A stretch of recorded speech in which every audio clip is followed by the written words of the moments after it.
l'EPN, l'espace public numérique, c'est à la base un espace de formation. On fait des formations donc, pour tout public, que ce soit des particuliers, des entreprises ou des associations. Les gens viennent ici pour se former sur tous les outils numériques, que ce soit l'ordinateur, que ce soit les tablettes, que ce soit les smartphones, les outils numériques de demain comme les imprimantes 3D ou différentes machines. Nous avons ouvert en fait notre Web TV en 2012. Le principe c'était de mettre à disposition le matériel aux jeunes, voire même aux un peu moins jeunes, pour qu'ils puissent s'exprimer librement sur Internet et qu'ils puissent, entre guillemets, diffuser leur passion auprès d'un public plus large. Comment ça fonctionne? En fait, les gens viennent nous voir, nous on les forme à utiliser le matériel, et après chaque personne peut faire son émission en direct sur Internet. Et la Web TV, l'avantage qu'on a, c'est qu'on peut également la déplacer où on veut pour retransmettre des événements, des débats, pour n'importe quoi. On est à Bras-sur-Meuse, un petit village de 750 habitants, en Meuse, voilà. Donc la Meuse qui est connue pour être un département rural.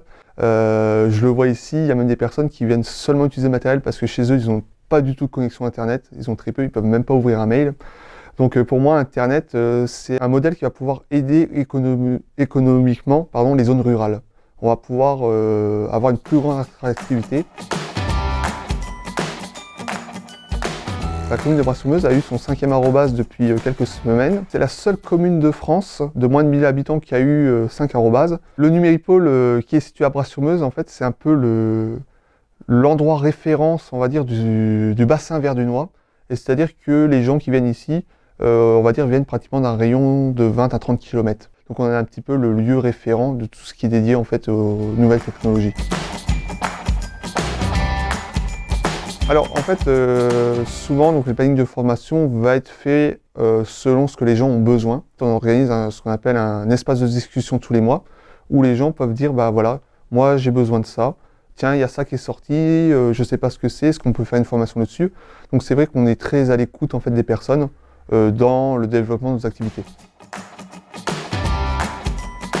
L'EPN, c'est avant tout un espace de vie. Alors on apprend à se former sur des outils numériques, mais on a tout le temps besoin d'avoir cet espace de discussion, discuter avec les gens. On ne fait pas tout par écran interposé, c'est-à-dire qu'on fait des animations en direct, des débats, on fait ça une fois par mois, ou alors on organise des événements qu'on puisse vraiment rencontrer les personnes, tels les repères café. Alors plaisir, je vais plutôt le prendre de façon personnelle. Moi c'est vraiment un plaisir de travailler ici. Alors pourquoi? Parce que je ne fais jamais la même chose. Voilà, je peux passer de l'espace de formation au Fab Lab, à la Web TV, avec un public souvent qui est vraiment très sympa. Et c'est vraiment un plaisir de travailler ici et j'espère y rester le plus longtemps possible.